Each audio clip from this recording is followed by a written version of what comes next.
Ako po si Tyler. Dati po ang hilig ko talaga ay mga aksyon na palabas. Kaya nga lagi kong pinapanood ay yung mga lumang pelikula ng mga action stars natin dito sa Pilipinas. Tapos nanonood din ako ng mga action movie ng ibang bansa.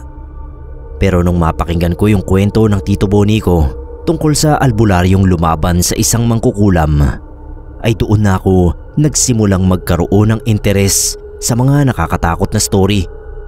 Tunay na karanasan ito ng tito ko at ng anak niyang babae. Yung pinsan kong yun, hindi naman kagandahan, pero malakas talaga yung appeal niya. Ang daming nagkakagusto, masyadong ligawin. Hindi naman sa pagbubuhat ng bangko, Sir Neb, pero ganun talaga ang lahi namin. Mga hindi kagwapuhan at kagandahan, pero malalakas ang appeal. Kaso yun din ang naging dahilan kung bakit naranasan nila tito at anak niyang si Ate Belinda ang nakakapangilabot na pangyayaring yon sa buhay nila. Malayo yung bahay nila Tito Bonnie sa amin.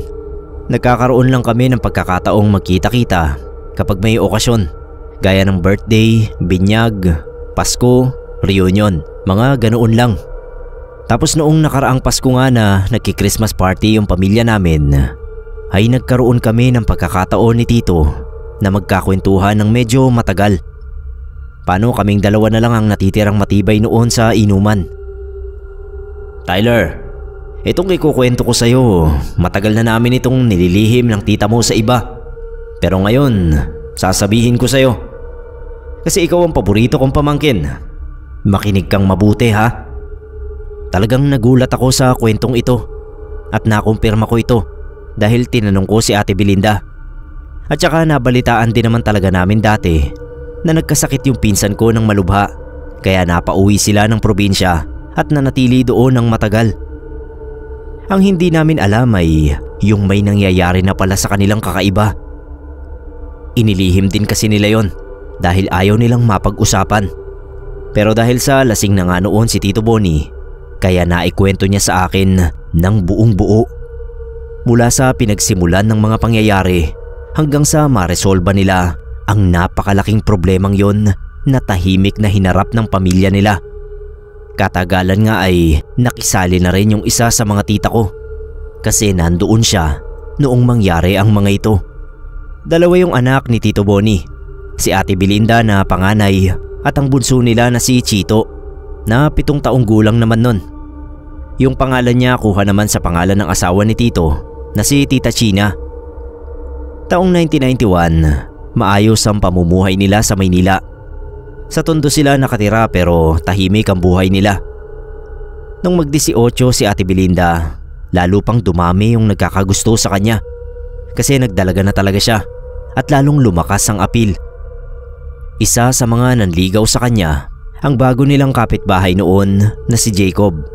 Ang tanging kasama lang daw noon ni Jacob sa inuupahan nilang bahay ay si Lola Guada nito.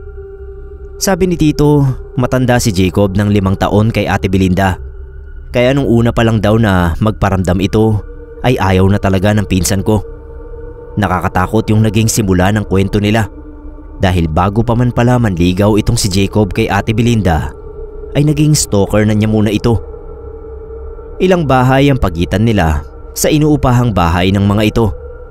Pero napansin ng pinsan ko na lagi raw tumatambay si Jacob sa harap ng bahay nila.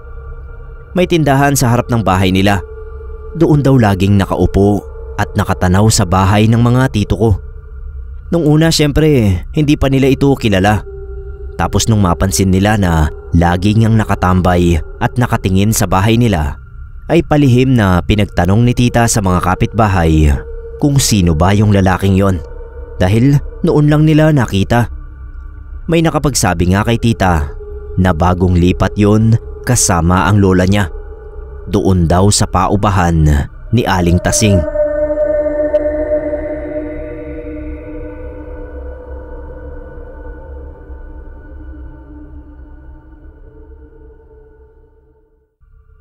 Pumapasok pa noon si Ate Belinda sa eskwela. 2nd year college yata. Tapos hatid sundo siya palagi ni Tito Bonnie. Kahit ayaw na sana ng pinsan ko ay ganun pa rin ang ginagawa ng tito ko. Dahil gusto raw niya na masiguro na ligtas na makakaalis at makakauwi ng bahay ang panganay niya. Lalo pa at gabi na rin ito nakakalabas ng eskwela kapag maraming ginagawa. Alam mo ikaw Belinda, maswerte ka nga at tinahatid sundo kita. Hindi ka na namamasahe at sigurado ka pang ligtas. Ba't ka mahihiya sa mga kaklase mo? Pag ganoon na naglilitanya na si Tito ay hindi na kumikibo si Ate Belinda. Aminado naman kasi siyang tama si Tito. Nahihiya lang talaga siya na dalaga na siya ay hatid sundo pa rin siya ng papa niya. Isang beses daw habang gumagawa ng homework ang pinsan ko sa terrace ay nakita raw ni Tito Bonnie si Jacob na nandoon na naman sa tindahan at tinititigan si Ate Belinda. Ang ginawa raw niya ay pinapasok niya si Ate Belinda sa loob ng bahay nila. Ilang beses pa raw yon na nahuhuli ni Tito Bonnie si Jacob na nakatitig sa pinsan ko. Gusto na nga raw niyang sitahin. May mga pagkakataon pa raw na kahit gabi na at sarado na yung tindahan ay naroon pa rin si Jacob. Nakatambay. Tapos patingin-tingin pa rin sa bahay nila Tito. Dapat daw ay lalabasin na ni Tito Bonnie. Pinigilan lang siya ni Tita China dahil baka kung ano raw ang magawa niya. Isa pa, hindi nila kilala yung tao. Baka may sayad ito o ano. Mahirap na. Pero nung nagsumbong na si Ate Belinda sa papa niya na nakita niya itong sumusunod sa kanya sa paglalakad, ay sinugod na talaga ni Tito si Jacob doon sa inuupahan nilang bahay. Kaso wala roon si Jacob nung magpunta sila. Yung lola gwada nito ang humarap sa kanila at humingi ng paumanhin sa naging kilos ng apo niyang si Jacob. Mabait naman daw ito at tiniyak din ng matandang babae na walang gagawing masama ang apo niya. Pag uwi nila sa bahay ay hindi pa rin kumbinsido si Tito. Kaya naman halos araw-araw ay pinapaalalahanan niya ang anak tungkol doon sa lalaki. Isang beses na nag-aalmusal sila. Belinda, mag-iingat ka pa rin sa lalaking yon ha? Abay, hindi ko gusto ang hilat siya ng mukha nun. Mukhang may pagnanasa sa'yo. Natawa lang ang pinsan ko at sinabi na wag raw mag-alala ang papa niya dahil nakausap na niya si Jacob nung bumili siya sa tindahan. Humingi raw ito ng tawad sa kanya at humiling pa raw na kung pwede silang maging magkaibigan. Ganon, nagkausap na pala kayo. Ba't hindi mo sinasabi sa amin ng mama mo? Basta. Masama ang kutob ko sa lalaking yon. Kaya hanggat maaari ay iwasan mo. Tumango na lang si Ate Belinda. Sabi ni Tito, sanay na yung mga anak niya sa pagiging overprotective niya. Aminado naman siya roon dahil mahal na mahal daw niya yung pamilya niya. Hanggang sa malaman na lang ni Tito mula sa asawa niya na nililigawan na pala ni Jacob si Ate Belinda. Sinabihan agad niya si Tita China na ayaw niya sa lalaking yon para sa anak nila. Ang sabi naman ni Tita, hindi sila ang magpapasya kung sino ang gugustuhin ng anak nila. Si Ate Belinda lang daw ang makapagsasabi.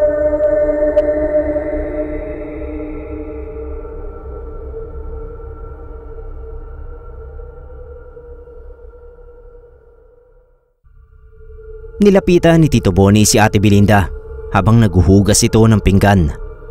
Tinanong niya tungkol sa panliligaw ni Jacob.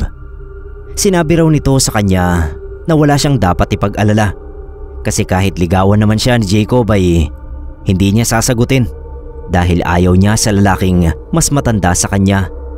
At ang weird pa, kung ganoon edi wag mo na siyang hayaan na ipagpatuloy pa yung panliligaw sa'yo. Baste din mo na, sabi ni Tito Bonnie. Sinunod naman ni Ate Belinda ang payo niya na wag na itong paasahin. Kaso makulit yung lalaking yon, Sir Neb. Panay pa rin ang punta sa kanila. Si Tita China raw ang nagpapatuloy dito kasi tao naman daw na pumunta sa bahay nila. Nagdadala pa nga raw ng bulaklak at tsokolate. Parang isang tipikal na manliligaw talaga nung araw. Pero di ba sinabihan na nga siya ni Belinda na magkaibigan na lang sila? Bakit pinapatuloy mo pa rin? Baka mamaya kung anong gawin ng lalaking yun sa inyo, lalo na at nasa trabaho ako. Hindi nakaimik si Tita. May punto naman kasi talaga ang Tito Bonnie. Siniguro sa kanila ni Ate Belinda na binasted na niya ito. Kaya hindi alam ni ate kung bakit tinutuloy pa rin ito ang panliligaw sa kanya. Sir Neb, para hindi na siya ulit pumunta, si Tito na mismo ang kumausap sa kanya. Nakita niya itong nakatambay na naman sa tindahan at umiinom ng soft drinks. Kaya nilapitan niya at sinabihan na wag nang pupunta sa kanila. Ibaling na lang daw nito ang pagtingin sa iba dahil hindi ito gusto ng anak niya. Marahan lang daw itong tumango at tapos ay umalis na sa tindahan. Nung ikwento yon ni Tito Bonnie sa pamilya niya habang nanonood sila ng TV, ay nagsabi si Belinda na naaawa siya kay Jacob. Pero hindi naman niya mapipilit ang sarili niya na gustuhin ito. Isa pa, wala pa raw sa isip niya ang pakikipag-boyfriend. Hanggang kaibigan lang talaga ang kaya niyang ibigay dito. Huwag ka nang mag-alala anak, makakalimutan ka rin nun. Hindi lang naman ikaw ang nambasted ng manliligaw. Mula noon ay hindi na nila nakitang tumatambay si Jacob sa tindahan. Nagtataka rin sila. Hanggang sa isang araw ay kumatok sa bahay nila ang lola ni Jacob na si Lola Guada. Pinatuloy naman nila tita. Nakikiusap yung matanda na bigyan ni Belinda ng pagkakataon yung apo niya. Kasi mula raw nang mabasted ito ay hindi na raw ito tumatayo sa higaan. Parang nawalan ng gana sa buhay. Ni ayaw kumain at hindi nga rin daw naliligo. Teka ho Lola, paano naman yung anak namin kung ayaw talaga niya sa apo nyo? Ang mabuti pa Lola, kausapin nyo yung apo nyo at sabihin nyo na marami pa namang ibang babae dyan, hindi lang yung anak ko. Kahit ganoon ang sinabi ni Tito Bonnie, ay nagmakaawa pa rin yung matanda kay Ate Belinda. Ang sabi naman ng pinsan ko, kapag pinuntahan niya si Jacob, baka umasa lang ito. Hindi niya yun mapapanindigan. Paano kung sisigla nga ito ngayon, pero kapag inayawan niya uli, babalik na naman ito sa katamlayan. Sana raw ay irespeto na lang ang desisyon niya. Ginawa ni Lola Guada ang lahat. Lumuhod pa nga ito pero tinayo lang agad ni Tita China. Pero hindi raw talaga pumayag si Tito na puntahan at amuin ni Ate Belinda si Jacob. Ayaw talaga ng pinsan ko sa lalaking yon. At kahit ang papa at mama niya pa ang mag-utos, ay hindi rin daw ito susunod. Wala ngang nagawa si Lola Guada. Umalis na lang daw ito at nag-iwan pa sa kanila ng isang makahulugang tingin.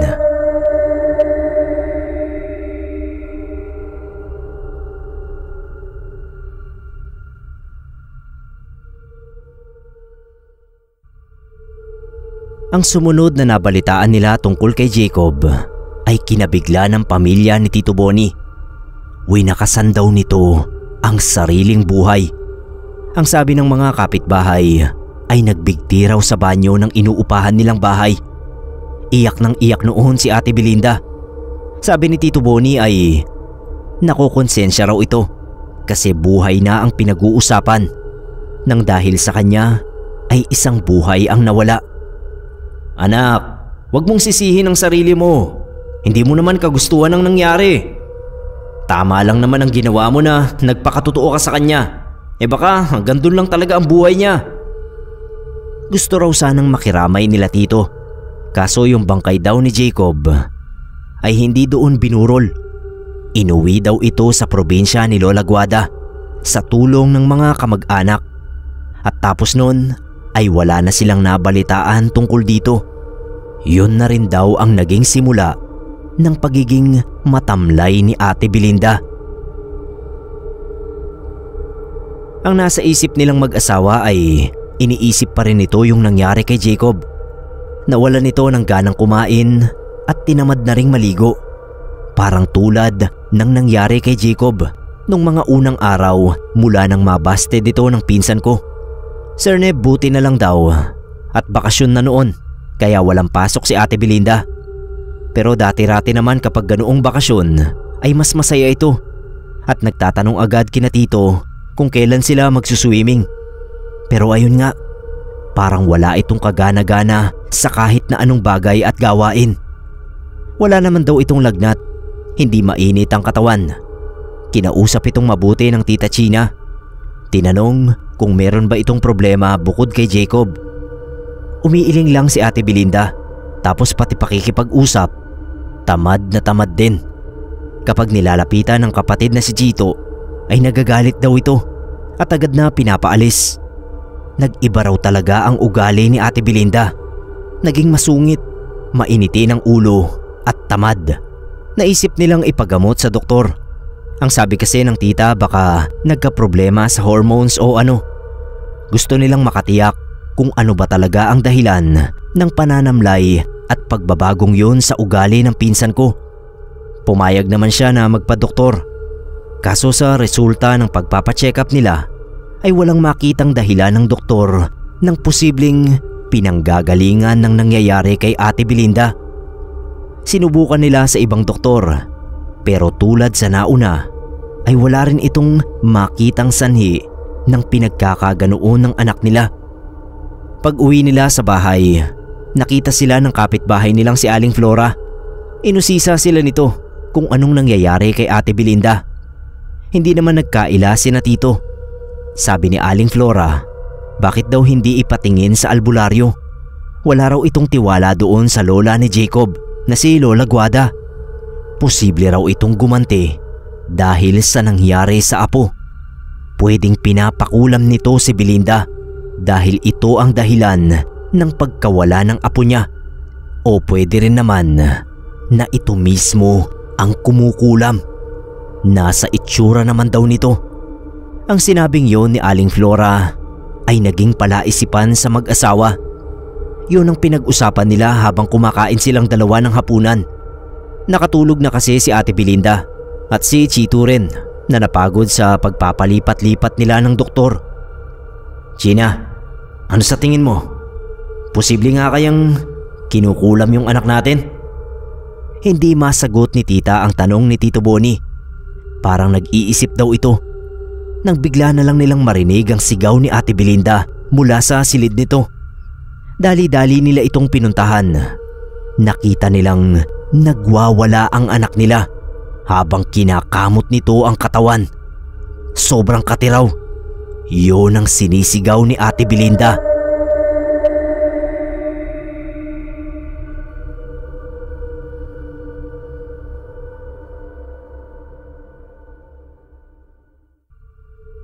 Pinigilan nila Tito Boni at Tita China ang dalawang kamay ni Ate Belinda. Kasi wala raw talaga itong tigil sa kakakamot habang sumisigaw na ang kati-kati ng katawan niya. Pero hindi nila mapigilan. Kakaiba yung lakas niya. Hindi pangkaraniwan ang lakas nito na alam nila. Halos mahubaran na nga raw sa kakakamot.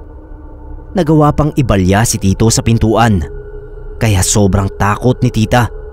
Si Chito nagising na rin. Nagpunta rin sa kwarto ng ate niya. Nung makita niya yung senaryo ay bigla itong nag-iiyak sa takot. Sinubukan pa rin nila Tito na pigilan ng anak niya hanggang sa unti-unti itong kumalma. Niyakap ito ni tita at pinainom nila ng tubig. Awang-awa silang mag-asawa dahil yung katawan ni Ate Belinda ay nagkasugat-sugat na sa sobrang diin ng ginawa niyang pagkakamot. Habang kalmado itong nakahiga ay nagmamadaling ginamot ni tita yung mga naging sugat. Si Tito Boni naman, buo na talaga ang pasya niya. Yung kumpare natin, si paring Elmo, alam ko albularyo yung tsuhin nun. Sasadyain ko mamaya yung bahay nila. Hindi natin pwedeng ipagsawalang bahala yung nangyayari ngayon kay Belinda. Umiiyak na tumango si tita at sinang-ayunan ang nais ni Tito na mapatignan sa albularyo ang anak nila. Ganun na nga ang ginawa ni Tito. Pinuntahan niya yung kumpare niya para magpasama sa tsuhin nitong albularyo. Sir Neb, hindi naman sila nagdalawang salita sa albularyong tsuhin ng kumpare niya. Agad nitong pinuntahan ng pinsan ko. Pagkakita pa lang dito ay napailing na agad ito.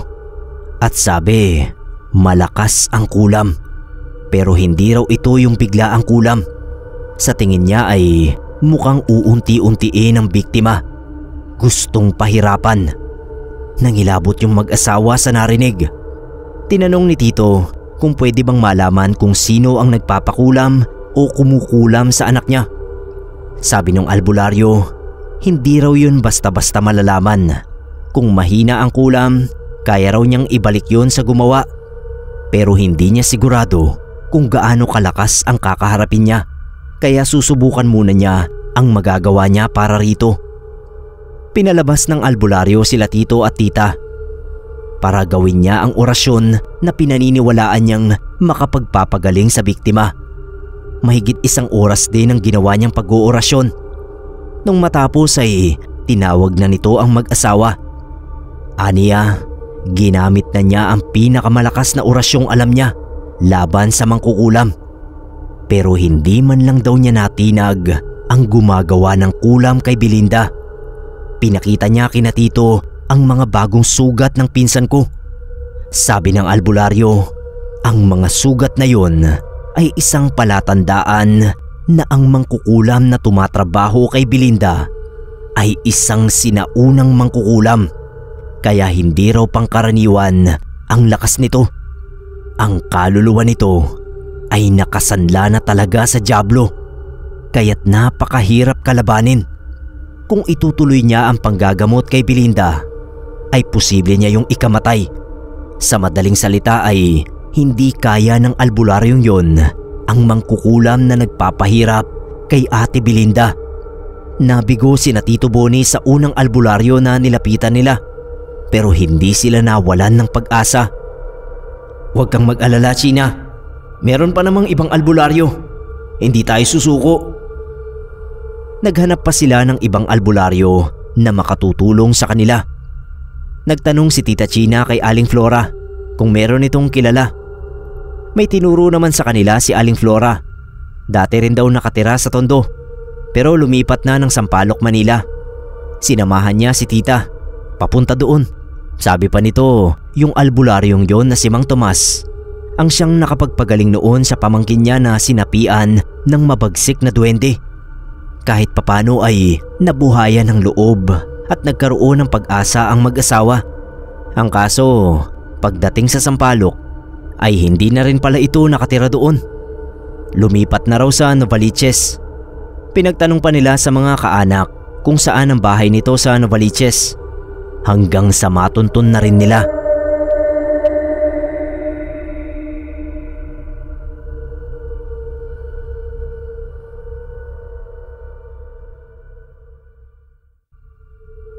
Tinanggap naman ni Mang Tomas. Sinabi nila rito ang sinabi ng unang albularyo tungkol sa anak nila. Sabi ni Mang Tomas, maraming mabibigat na kaso na raw ng pangungulam ang naresolba niya.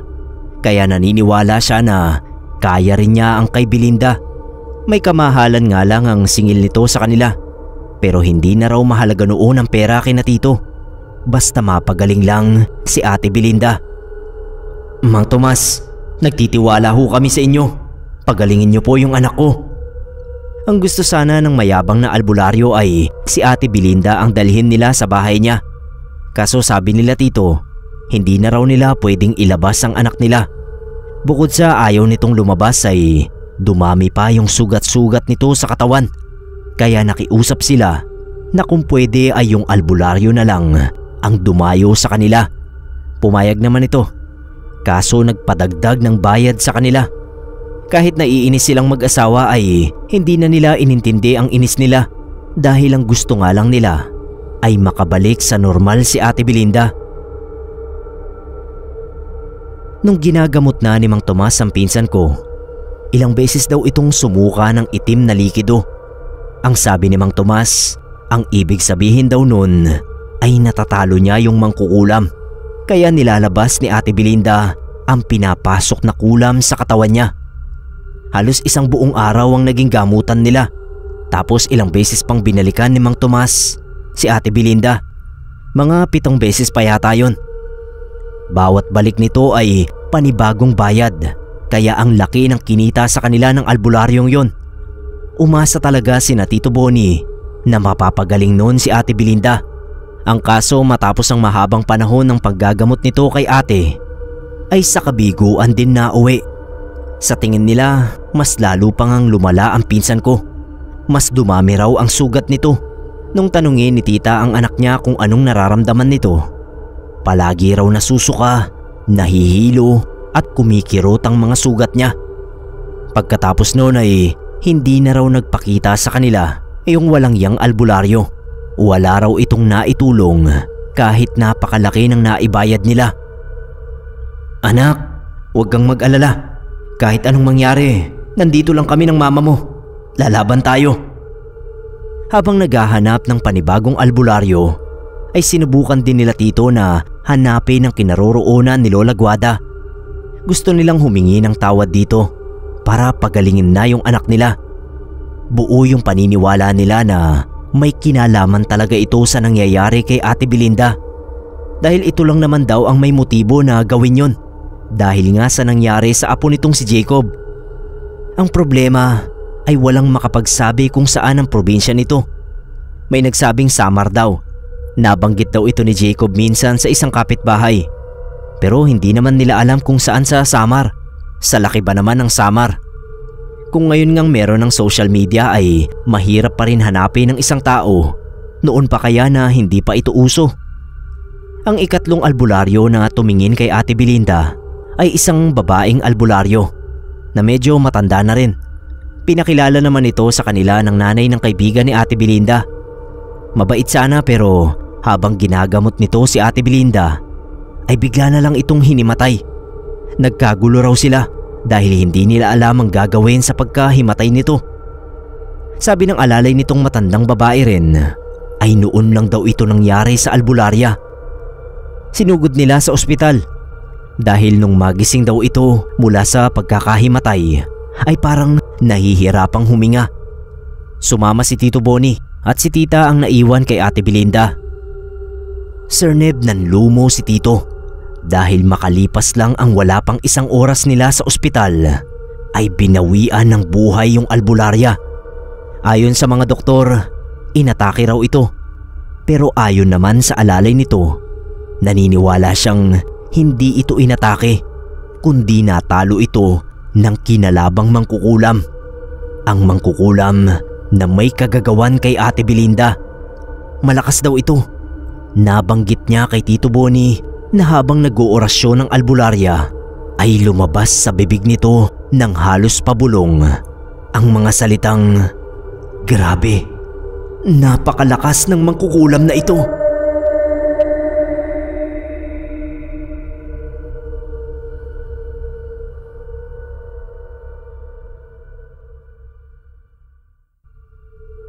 Halos mawalan na ng pag-asa sina Tito Bonnie nun.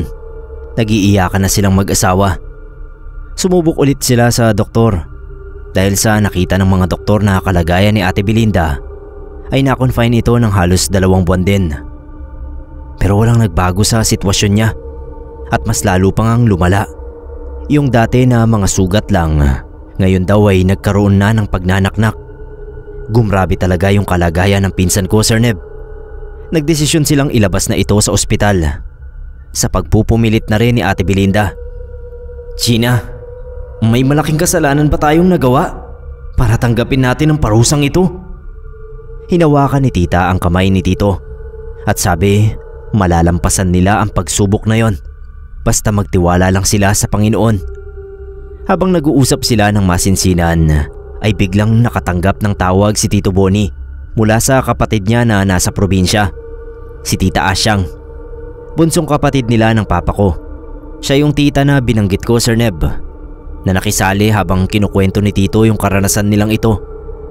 Kinakamusta sila at sinabihan na umuwi para sa hatian nila ng parte sa bukid na naiwang pamana ng lolo ko. Yung ibang kapatid nila ay nakuha na raw. Yung kay Tito Bonnie na lang ang hindi pa. Naisip ni Tito na ipagbigay alam kay Tita Asyang ang kinakaharap nilang problema. Pero nakiusap siya rito na huwag sasabihin sa iba pa nilang kamag-anak na nasa iba't ibang lugar at sa mga malalapit nilang kaibigan. Gusto raw nila na tahimik na maresolba ang problemang yon dahil nahihiya rin daw si Belinda. Ayaw nila na malaman ng iba ang kalagayan nila. Nabigla si Tita Asyang sa nalaman niya pero pumayag ito sa pakiusap ni Tito. May sinabi siya kay Tito Bonnie na ang kapatid daw sa ama ng lolo pabling nila na si Lolo Sidro ay isang magaling na albularyo. Hindi alam ni Tito kung ilang porsyento pa ng pagtitiwala ang kaya niyang ibigay. Pero sumugal pa rin daw sila dahil wala naman silang mapagpipilian. Pareho silang mag-asawa na nag-leave sa trabaho. Nung una kasi pa-absent-absent lang sila ng salitan. Pero nung nag-decide nga sila na umuwi sa probinsya, ay nag-leave na sila pareho ng tuluyan. Gagamitin na lang nilang panggastos yung magiging parte nila sa bukid. May sasakyan naman sila noon, kaya hindi sila nahirapang magpasalin-salin sa malayong biyahe. Sana totoo ang sinasabi ni Asyang na magaling na albularyo si Lolo Sidro para matapos na yung problemang ito. Pagkarating nila sa probinsya ay inasikaso agad sila ni Tita Asyang. Matandang dalaga yon, Sir Neb, at nag-iisa lang sa bahay niya. Kaya sa bahay na niya pinatuloy yung mag-anak ni Tito. Gulat na gulat ito sa nakitang kalagayan nung pamangkin niya. Pero sabi niya, huwag daw mag-alala si Tito dahil tsak niyang mapapagaling ito ni Lolo Sidro. Yun nga lang, kailangan pa nila itong puntahan sa bundok dahil doon na raw ito namamalagi. Aabutin sila ng isang araw sa pag-akyat ng bundok para sunduin si Lolo Sidro. Sige Asyang, tayong dalawa na lang ang sumundo sa kanya. China, ikaw na munang bahala sa mga anak natin. Bantayan mo silang mabuti ha. Lalong-lalo na si Belinda. Chito, kahit si ate ang matanda sa'yo, ikaw na muna ang magiging kuya. Bantayan mo sina ate at mama. Maliwanag ba? Pagkatapos magbilin sa anak at asawa, ay hindi na nag-aksaya ng oras sina Tito Boni at Tita Asyang. Naghanda na agad sila paakyat sa bundok. Hindi sanay si Tito pero kinaya niya para kay Ate Belinda.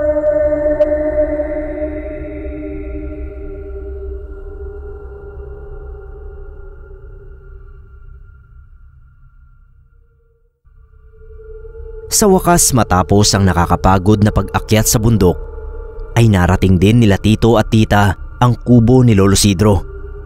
Tulog siya nung datnan nila. Pinatuloy naman sila nito sa maliit na kubo at tinanong agad kung ano ang sadya nila. May katandaan na talaga ito at hindi pa nga sila nakilala agad. Lolo Sidro, apo ho kami ni Lolo Pabling. Ako po si Boni at ito naman ang kapatid kong si Asyang. Magpapatulong sana kami na mapagaling yung anak kong babae. Kinukulam ho eh. Bale, taga Maynila ho kami at 3 albularyo na ho yung tumingin sa kanya. Isa ang namatay na. Hindi agad sumagot si Lolo Sidro. Saglit na nag-isip. Maya-maya ay tsaka ito nagsalita. Ang sabi ay bagamat marami na siyang napagaling noong araw, matagal na rin siyang hindi nang gagamot. Ang huling pasyente pa nga niya ay mahigit 2 taon na ang nakakalipas. May pag-aalinlangan sa boses ng albularyo, kaya nakiusap si Tita Asyang at sinabi nito na buhay ng isang dalaga ang nakataya. Kung hindi niya ito tutulungan, ay maaaring masayang ang buhay ng pamangkin niya. Napapayag naman niya si Lolo Sidro. Binigyan nila ito ng ilang oras na paghahanda sa pagbaba ng bundok. Habang nasa daan, ay nangangalap na rin ang matanda ng mga halamang kakailanganin niya para sa orasyon. Anito, susubukan niya ang magagawa niya para makatulong. Asyang, sigurado ka ba na mahusay yang si Lolo Sidro? Parang may sariling mundo eh. Kanina pa bulong ng bulong. Akala ko nga tayo yung kinakausap. Natawa si Tita Asyang sa sinabi ni Tito. Ganoon daw talaga ito. Sabi ng mga matatanda roon ay ginagawa ito ni Lolo Sidro para magpatabi-tabi sa mga hindi nakikitang elemento sa bundok at humihingi na rin ng gabay sa gagawin niyang pakikipagtuos muli sa masasamang elemento sa ibaba ng bundok. Huwag na lang daw nilang pansinin. Nung marating nila ang bahay ni Tita Asyang ay nagpahinga muna saglit si Lolo Sidro. Nagpawala muna ng pagod bago tinignan si Ate Belinda sa silid na pinagamit ni Tita Asyang. Tinignan niyang mabuti ang mga sugat ni Ate Belinda. Kinausap niya yung pinsan ko tungkol sa nararamdaman nito. Sa pagkakataon na yon, ay tango at iling na lang ang naisasagot ng pinsan ko. Hinang-hina na raw kasi ito. Tapos pinisil niya yung isa sa mga sugat nito. Nagulat sila Tito dahil hindi man lang nag-react si Ate Belinda. Inaasahan nila na masasaktan ito at mapapasigaw pa nga sa sakit. Pero parang hindi man lang nito naramdaman ang ginawa ng albularyo. "Teka Lolo Isidro, bakit ganun? Bakit parang manhid na siya?" Pinaliwanag ng albularyo na hindi sa lahat ng oras ay magiging manhid ang pakiramdam ni Ate Belinda. Kapag daw ang mangkukulam na naglagay ng kulam sa kanya ay abala sa ibang bagay at hindi nakapokus sa kanya, hindi raw mararamdaman ni Ate Belinda ang sakit ng mga sugat niya. Pero sa oras na ang mangkukulam ay magbigay ulit ng atensyon sa ritual ng pangungulam sa kanya, ay muli nitong mararamdaman kung gaano kasakit ang dulot ng mga sugat na yon. Ibig sabihin, ito ay isang kulam na pangmatagalan. Unti-unti hanggang sa bumigay ang katawan ng biktima. Maigi raw na sa mga oras na yon ay hindi nakatuon ang atensyon ng mangkukulam sa dalaga, nang sa gayon ay maayos niyang magawa ang orasyon na panlaban dito.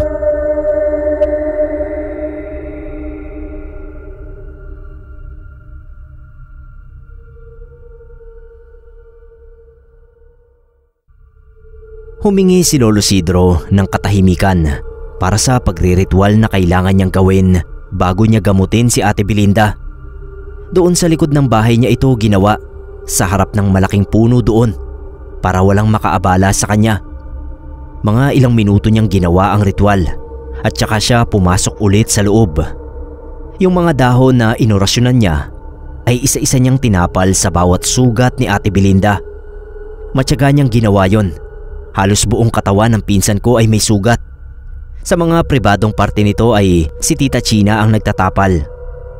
Bilin ng albularyo na wag yung tatanggalin at hayaan muna sa loob ng magdamag. Sa pagbukang liwayway ay tsaka nila yun tatanggalin. Sinunod naman nila ang bilin ng albularyo. Sa kabilang silid lang natulog si Lolo Isidro. Hindi na muna ito umakyat sa bundok. Kailangan itong bantayan si Ate Belinda dahil ayon daw dito ay malakas ang mangkukulam na kakalabanin niya.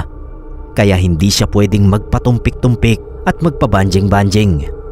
Kailangan niyang matutukan ng husto sa bawat oras si Ate Belinda. Tuwing alas 6 ng gabi ay nagre-ritual si Lolo Isidro sa likod ng bahay ni Tita Asyang.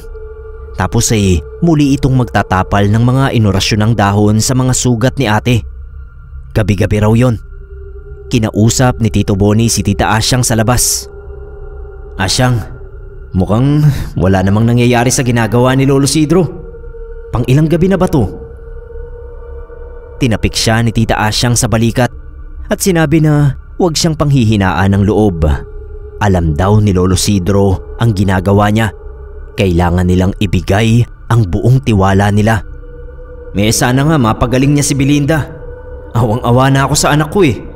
Napakabait niyang bata para danasin niya yung ganitong klaseng pahirap. Napabuntong hininga na lang daw si Tita Asyang. Siniguro nito na malalampasan din yun ng pamangkin niya. Ilang araw pa ang lumipas at hindi nagtagumpay si Lolo Isidro sa unang subok niyang pagalingin si Ate Belinda. Sumubok pa siya ng ibang paraan. Doon na mismo siya nagritual sa loob ng silid kung nasaan si ate. Tahimik lang na nakamasid sina Tito Boni. Magkahawak kamay sila ni Tita China, habang si Chito naman ay pinabantayan muna nila kay Tita Asyang. Natatakot kasi ito sa albularyo. Maya-maya ay nakita nilang pumiksi-piksi si Ate Belinda. Yung gumalaw-galaw ba? Pero nakapikit daw ito. At yung reaksyon ng muka, parang nahihirapan. Mahigpit daw ang kapit nito sa kumot. Tuloy lang sa ginagawa niyang pagre-ritual si Lolo Isidro. Hindi raw maintindihan ni Tito yung mga binibigkas niyang salita. Sari-sari na ang nararamdaman nilang mag-asawa, pero nangingibabaw pa rin ang takot. Ilang saglit pa ay nagsisigaw daw si Ate Belinda. Nagsimula na naman itong kamuti ng mga sugat niya. Tulad ng ginawa nito nung unang beses itong makaramdam ng pangangati sa katawan na lumikha ng mga sugat niya sa katawan. Tapos Sigaw daw ito ng sigaw na makati. Sobrang kati. Hindi nakatiis si Tito. Nilapitan niya at sinubukang pigilan ng mga kamay nito. Nagalit si Lolo Sidro dahil naabala siya sa ginagawa niyang ritual. Kaya hininto niya yon at pinagalitan si Tito. Hindi raw dapat ito nakikialam. Pasensya na po Lolo. Baka kasi lalong lumala yung mga sugat niya. Ang diin pa naman niyang kumamot. Paliwanag ng albularyo, nilalabanan niya ang mangkukulam sa mga oras na yon.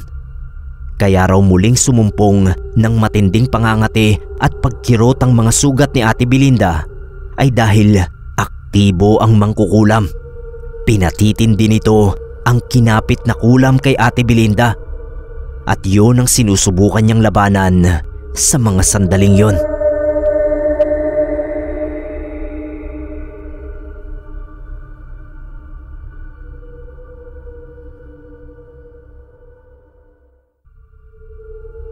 Dahil sa ginawang pangingialam ni Tito Boni, ay pansamantalang inihinto ni Lolo Sidro ang ginagawa niyang ritual. Nagpatimpla siya ng kape kay Tita Asyang. Nilapitan siya ni Tito at kinausap. Tinanong niya kung ano na ang mangyayari sa anak nila. Lolo Sidro, pasensya na ho ulit sa pakikialam ko kanina. Pero tingin niyo ho ba, malaki kaya yung pag-asa ni Belinda na gumaling? Humigop muna ng mainit na kape yung albularyo bago sinagot ang tanong ni Tito Boni. Anito, marami na siyang nakatunggaling sari-saring nilalang ng dilim.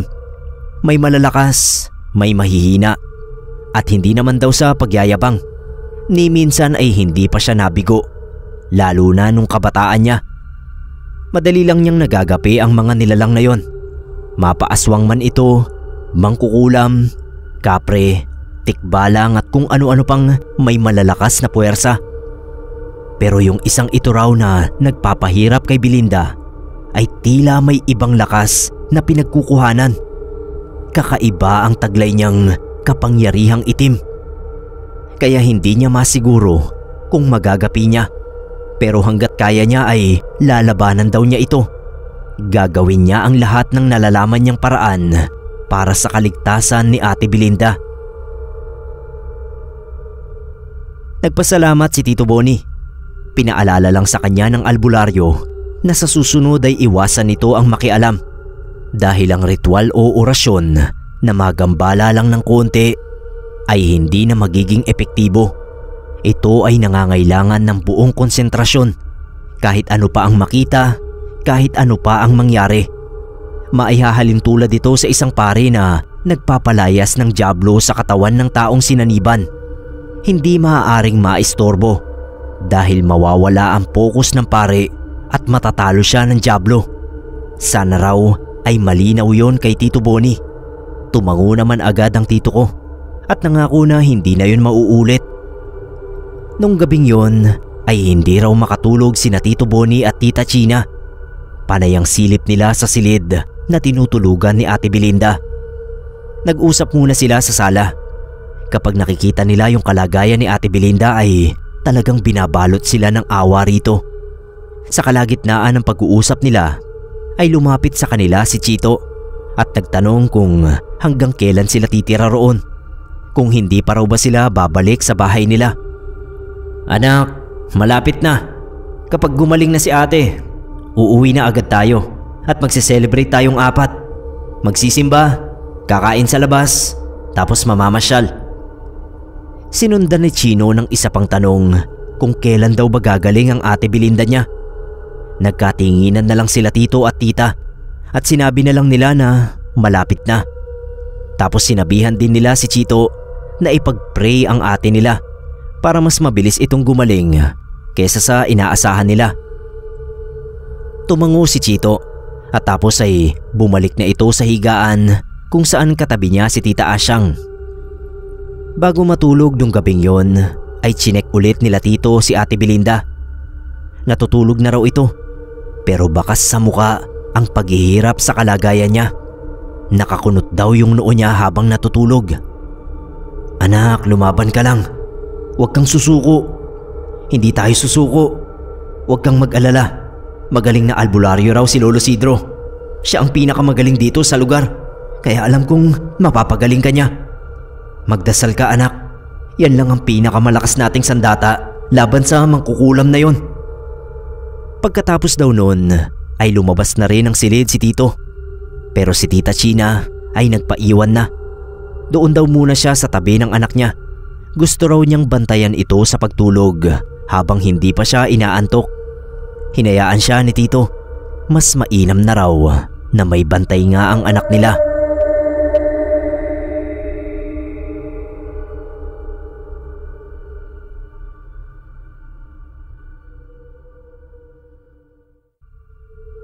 Muling nag-ipon ng lakas si Lolo Sidro para sa susunod niyang panggagamot kay Ate Belinda.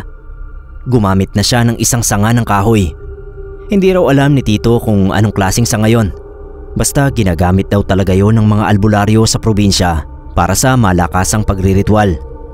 Sa pagkakataon na yon ay magdamag nag-orasyon si Lolo Sidro. Palihim siyang pinapanood ni Tito Boni. Nasa likod bahay yung albularyo at itinaas ang kapirasong sanga na parabang humihingi ng tulong sa liwanag ng buwan. Matapos yon ay pinuntahan na nito si Ate Belinda. Ginamit niya yung dulo ng kahoy para dutdutin ang mga sugat ng pinsan ko. Napasigaw raw ito sa sakit. Akmang sasakluluhan ni Tito pero pinigilan siya ni Tita Asyang. Hayaan daw yung albularyo. Si Tita China naman ay lumayo. Hindi niya matiis na tignan ang anak niyang namimilipit sa sakit. Napansin nilang kahit kinalikot ng dulo ng sanga ng kahoy ang sugat ni ate, ay hindi ito nagdurugo. Katunayan daw yon na hindi talaga ito ordinaryong sugat, kundi mga sugat na gawa ng mahikang itim ng mangkukulam. Sabi ng albularyo, ginagalit daw talaga siya ng mangkukulam na yon.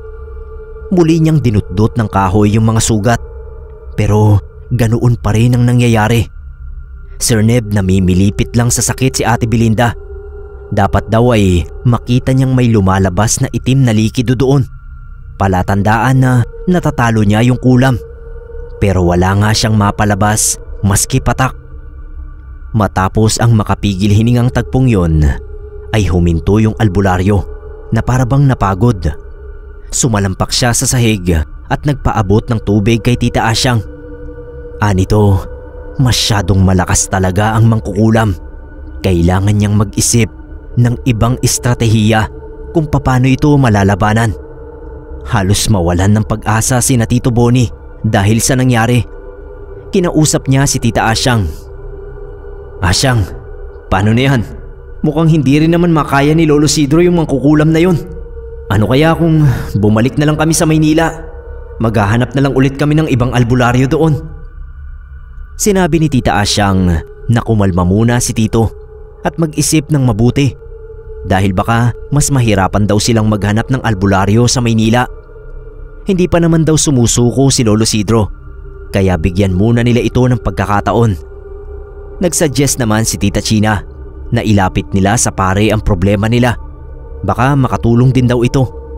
Baka pare ang kailangan ni Ate Belinda at hindi albularyo. Hindi naman kumontra sina Tito Boni at Tita Asyang sa gusto ni Tita China. Pero pinaalala ni Tito na 4 na albularyo na ang tumingin kay Ate Belinda at iisa ang sinasabi ng mga ito. Malakas ang mangkukulam na may kagagawan ng nangyayari sa pinsan ko. Pero iginiit pa rin ni Tita China na kakausap siya ng pare. Si Lolo Sidro naman ay nagpaalam na pansamantalang aakyat sa bundok. Meron daw siyang kailangang gawin. Hintayin lang daw nila ang pagbabalik niya. Nung araw na yon nang makaalis si Lolo Sidro, ay nagwala si Tito sa sobrang bigat na nararamdaman niya. Nagalit siya sa pag-alis ni Lolo Sidro. Wala rin naman palang kwenta yung albularyo na yan. Iiwan din tayo sa gitna. Hindi niya sinabi kung kailan siya babalik. Ano pang mas mahalaga ang gagawin niya sa bundok kaysa sa paggaling ng pasyente niya? Umiiyak na pinakalma siya ni Tita China. Ani Tita Asyang, sinabi naman daw ni Lolo Sidro na hintayin siya kaya maghihintay sila. Hintayin? Hanggang kailan? Tignan mo nga si Belinda. Butot balat na yung anak namin. Kakayanin pa ba niyang maghintay? Pinagsisipa ni Tito ang mga upuan at sinuntok ang pader, kaya nagkasugat-sugat din yung kamao niya. Pero hindi niya alintana ang sakit nun dahil punong-puno siya ng galit. Kinakain siya ng depresyon sa sitwasyon ni Ate Belinda.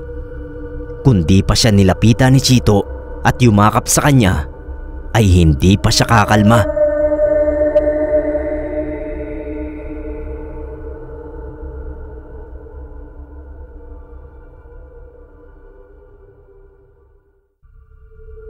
Matapos mailabas ang galit, ay naupo sa isang sulok si Tito. Nilapitan siya ni Tita Asyang at inabutan ng malamig na tubig. "Asyang, may iba ka pa bang kilalang albularyo na makakatulong kay Belinda? Yung totoong magaling?" Umiling si Tita Asyang. Anito, si Lolo Sidro na ang tinuturing na pinakamahusay na albularyo sa lugar nila. At kahit sa mga kalapit na bayan, si Lolo Sidro rin ang tinatawag. Napatigil lang daw ang gawaing yon ng matanda nang piliin nitong mamundok dahil gusto na sana nitong magpahinga. Pero hindi naman daw ibig sabihin noon ay nawala na ang kakayahan nito at husay sa pagiging albularyo. Sa tingin nga niya ay hindi nito totoong tinalikuran ang pagiging isang albularyo, kundi nagpapalakas lang ito ng kapangyarihan sa bundok at pinipili na lang ang kakalabanin niya. Hindi kumbinsido si Tito Boni sa sinabi ni Tita Asyang. Para sa kanya, tulad din si Lolo Sidro ng mga naunang albularyong tumingin kay Ate Belinda, mga mahihinang albularyo.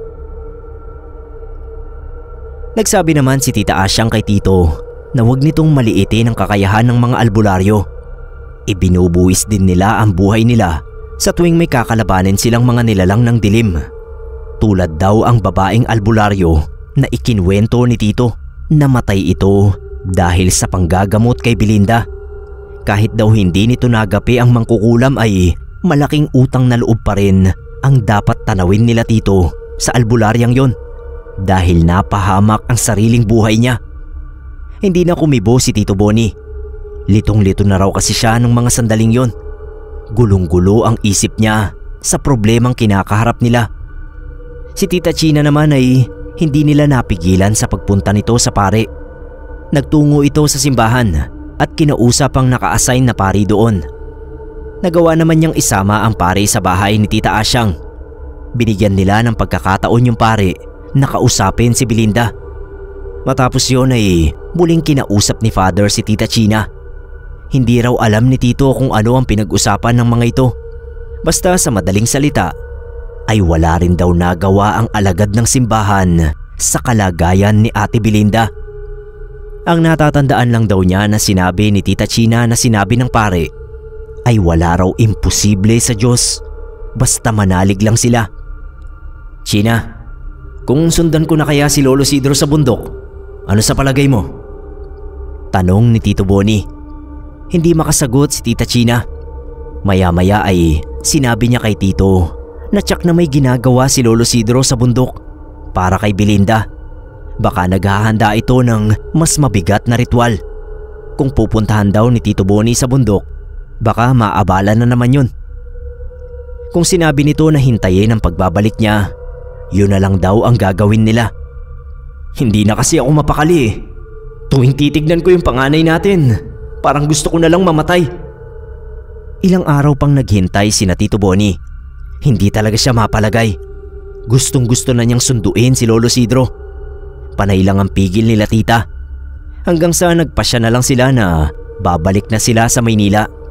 Baka mas may pag-asa pa raw na gumaling doon si Ate Belinda kaysa sa liblib na lugar na yon. Nasa ganoon silang pag-uusap nang biglang dumating si Lolo Sidro. May bitbit itong sako. Naglalaman daw yon ng mga sinunog na kahoy. Ani Lolo Sidro, lalabanan daw niya ng patas ang mangkukulam. Kung gumagamit ito ng kapangyarihang itim, yun na rin daw ang gagamitin niya. Kapangyarihang itim ng mangkukulam laban sa kapangyarihang itim ng isang albularyo.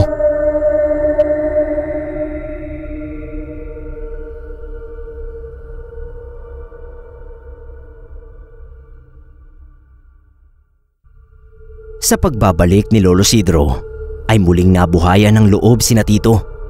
Anang albularyo, kailangan niya raw na magpalakas sa bundok. May mga ritual daw na doon niya kailangan gawin para makuha niya ang konkretong katahimikan at gayon din ang tulong ng mga elemento sa bundok. Hiningi raw niya ang basbas ng mga ito para malabanan ang malakas na mangkukulam. Kinailangan niyang magsakripisyo ng ilang hayop para makumpleto ang ritual na yon. At ngayon nga ay handa na siya. Meron lang siyang ilang bilin sa kanila.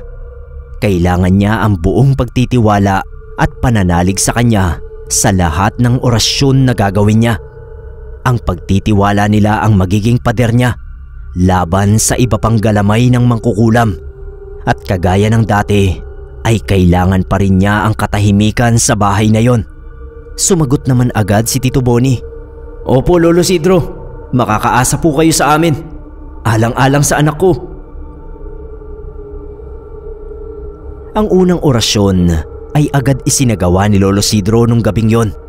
Sa harapan mismo ng higaan ni Ate Belinda.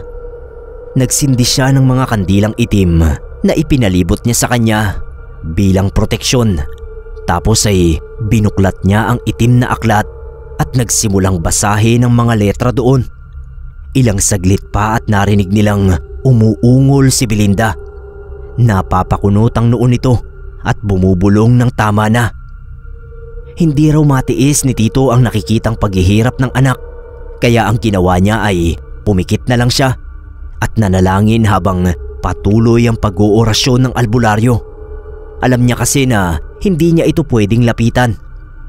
Maya-maya ay papalakas ng papalakas ang pagdaing ng pinsan ko na parang hirap na raw talaga ito. Habang lumalakas ang daing ni Ate Belinda ay nilalakasan din ng albularyo ang pag-oorasyon niya hanggang sa nagsisigawan na silang pareho. Para bang nagpapalakasan daw ng boses hanggang sa mawalan ng malay ang pinsan ko. Si Lolo Isidro naman ay parang hinang-hina na napaupo sa sahig. Inabutan agad siya ng inumin ni Tita Asyang. Si Belinda naman ay agad nilapitan ng mama at papa niya. Ani Lolo Isidro, unang orasyon pa lang daw yon. Ang pagkahimatay ni Belinda ay senyales na sa unang laban ay natalo niya yung mangkukulam. Pero hindi pa raw doon nagtatapos ang lahat. May mga susunod pang orasyon silang paglalabanan. Ito rin daw ang ginagawa ng mangkukulam kung nasa ang panig man nito. Ang orasyon ng kapangyarihan nitong itim. Ito ang sinusubukang pabagsakin ng albularyo nang sa gayon ay tuluyan ng mawala ang bisa ng kulam na ikinabit niya sa dalaga. Salamat Lolo Isidro. Nagkaroon kami ng pag-asa. Mga ilang orasyon pa po ang kailangan yung paglabanan. Hindi yun masagot ng albularyo dahil nakadepende yun sa lakas nila ng kalaban niyang mangkukulam. Kung sino ang unang bibitaw sa kanila, yun ang talo. Kada talo sa bawat orasyon ay nangangahulugan ng kabawasan sa kapangyarihan nito. Sa ngayon ay alam niyang nabawasan na niya ang kapangyarihan nitong itim at sisikapin niyang magawa ulit yun sa susunod nilang pagtatapat. Wala raw dapat ipag-alala sina Tito dahil sisikapin niyang magapi ang mangkukulam sa bawat laban nila. Basta panatilihin lang nila ang kooperasyon nila sa kanya.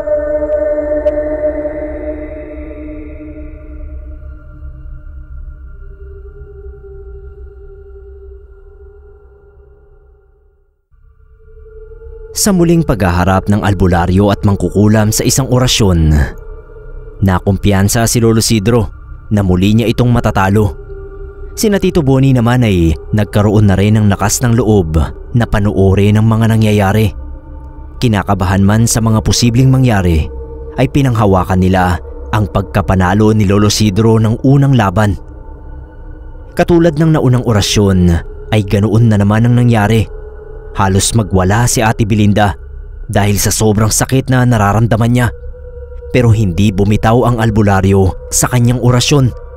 Sa halip ay lalo pang humigpit ang hawak nito sa itim na aklat at tinibayan ang sarili niya. Maya-maya ay lumakas ang hangin sa loob ng bahay ni Tita Asyang.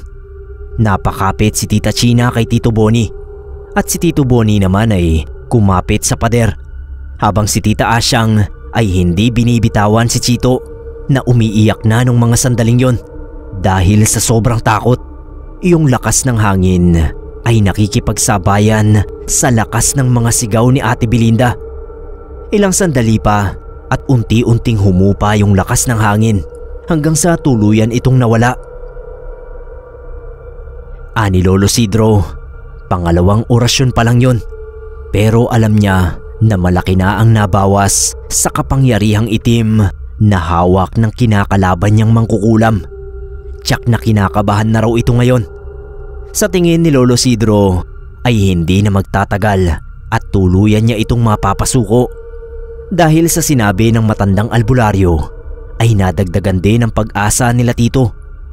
Pero sa ikatlong pagkakataon ay doon muli silang pinanghinaan ng loob dahil sa gitna ng pag-oorasyon ng albularyo ay bigla itong natigilan. Napahawak sa dibdib na parabang naninikip ang dibdib niya. Tapos ay lumipat ang mga kamay niya sa liig na parabang may sumasakal sa kanya. Nakita nilang nabitawan niya yung itim na aklat. Mukhang hindi na talaga ito makahinga. Dali-daling kumuha ng tubig si Tita Asyang para iabot sana dito. Pero umiling yung albularyo. Sa halip ay pilit niyang isinenyas sa kanila na damputin ang aklat na itim. Nung una ay hindi maintindihan nila Tito ang sinesenyas nito dahil hindi nga makapagsalita. Pero nung makita ni Tito na tinuturo ng naninigas niyang daliri yung nabitawan niyang aklat at doon din ito nakatingin, ay naisip na ni Tito na damputin ito at ilapit sa mukha ni Lolo Sidro para mabasa nito yung mga nakasulat doon. Nagsilbing tagahawak ng aklat na itim si Tito hanggang sa unti-unti ulit na lumuwag ang paghinga ng albularyo. Binitawan na nito yung leeg at kinuha na nito yung itim na aklat kay Tito. Sabay ihip nito sa sindi ng mga kandila. Ayon kay Lolo Sidro, sa pagkakataong yon ay nakapuntos ang kalabang mangkukulam. Kailangan daw sa muling pagtutunggali nila ay tuluyan na niya itong matalo.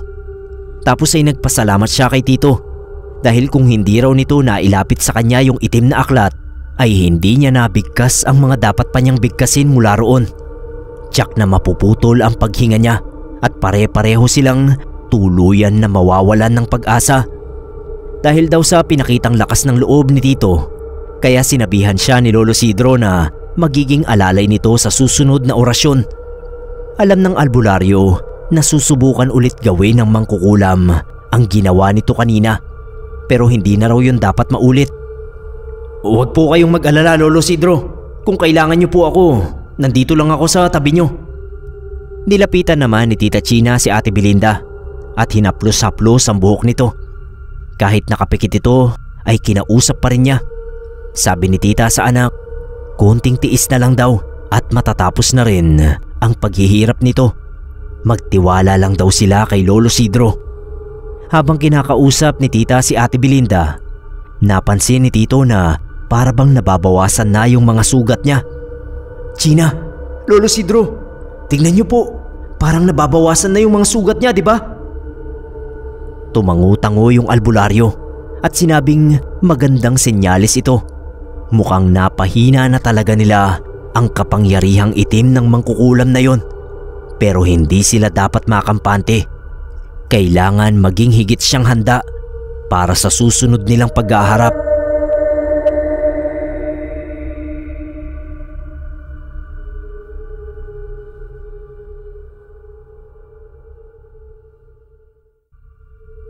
Nung gabing yon, bago simula ng orasyon, kinausap ni Lolo Sidro ang mag-asawa.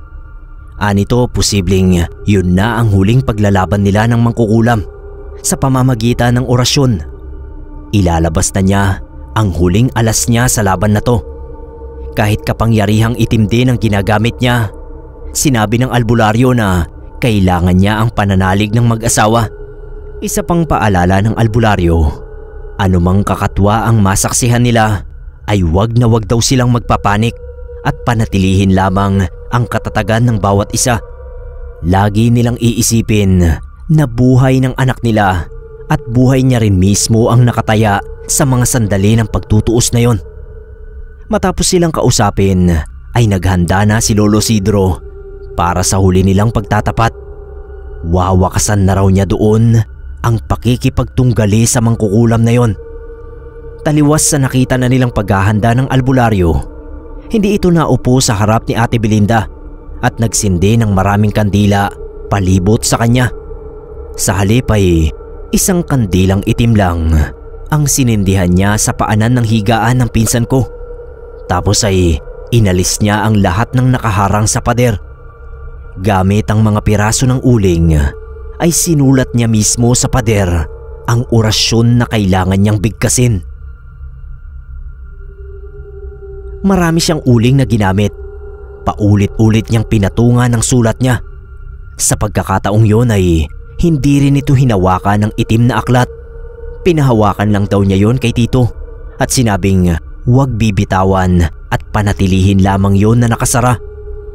Ilang saglit pa at nagsimula na ulit mag-orasyon si Lolo Isidro. Sir Neb, si Ate Belinda ng mga sandaling yun daw ay nanginginig ang katawan na parang giniginaw, pero wala naman silang magawa dahil bawal yung lapitan. Isa yun sa mga bilin ng albularyo. Huwag lalapitan at pakikialaman si Ate Belinda. Maya-maya pa ay nanlaki ang mga mata nila at nangilabot sa sumunod na eksena. Dahil sa pader ay unti-unting nagkaroon ng maliit na bilog, para bang isang portal, doon mismo sa sinulatan ni Lolo Isidro.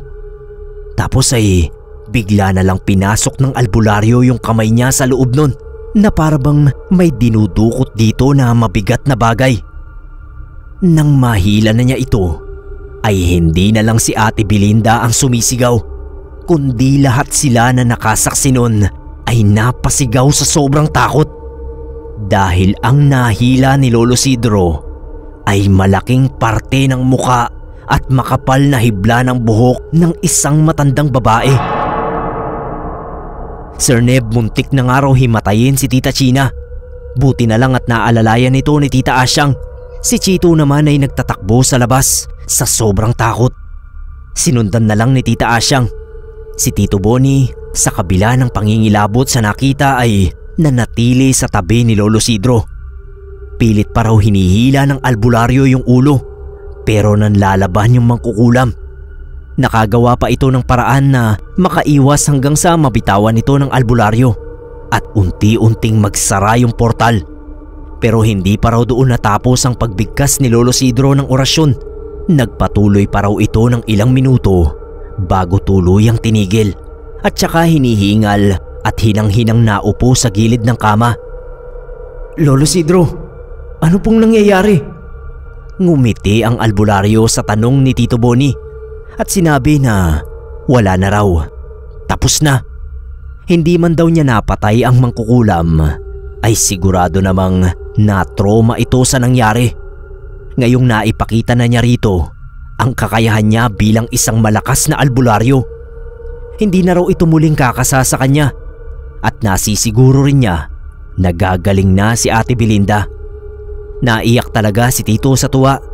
Silang dalawa ni Tita China, nag-iyakan sila at nagyakap. Sobrang pasasalamat nila kay Lolo Isidro at humingi rin ng tawad dito dahil pinagdudahan daw niya yung kakayahan nito nung una. Wala na raw yun, sabi ni Lolo Isidro. Kung minsan ganun daw talaga kapag nawawalan ng pag-asa, nawawalan din ng tiwala. Pero ang mahalaga raw ay nagtagumpay sila. Kinabukasan din ay nagpaalam na si Lolo Isidro na babalik na sa bundok. Kakailanganin daw niya ng mahabang pahinga dahil pakiramdam niya ay naubos ang lakas niya sa lakas din ng mangkukulam na nakatunggali niya. Hindi niya tinanggap ang bayad nila Tito. Sapat na raw na nakatulong siya sa mga ito. Sina Tito naman ay nanatili pa sa probinsya ng mahigit 1 buwan para sa pagpapagaling ni Ate Belinda. Sir Neb, nung marinig ko yung kwentong yon ni Tito Boni, lagi kong nai-imagine kung papanong hinila at pinunit ni Lolo Isidro yung mukha ng mangkukulam mula sa portal. Natanong ko si Tito kung mukha ba ni Lola Guada ang nakita niya.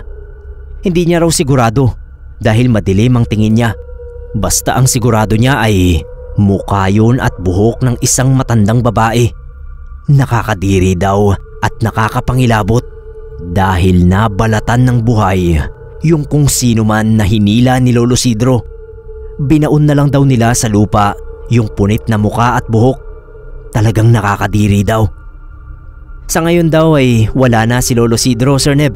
Ilang beses pa raw nilang dinalaw si Lolo Sidro sa bundok kasi ang laki daw ng utang na loob nila dun.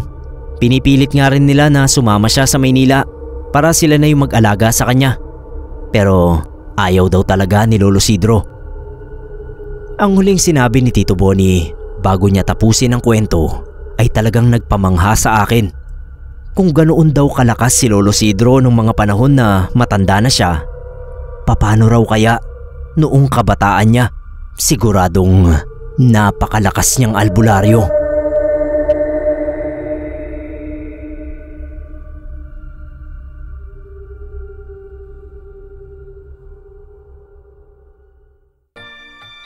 Mga kapasta, ini-invite ko po kayo na mag-subscribe sa side channel ko na Ambar Horror Stories.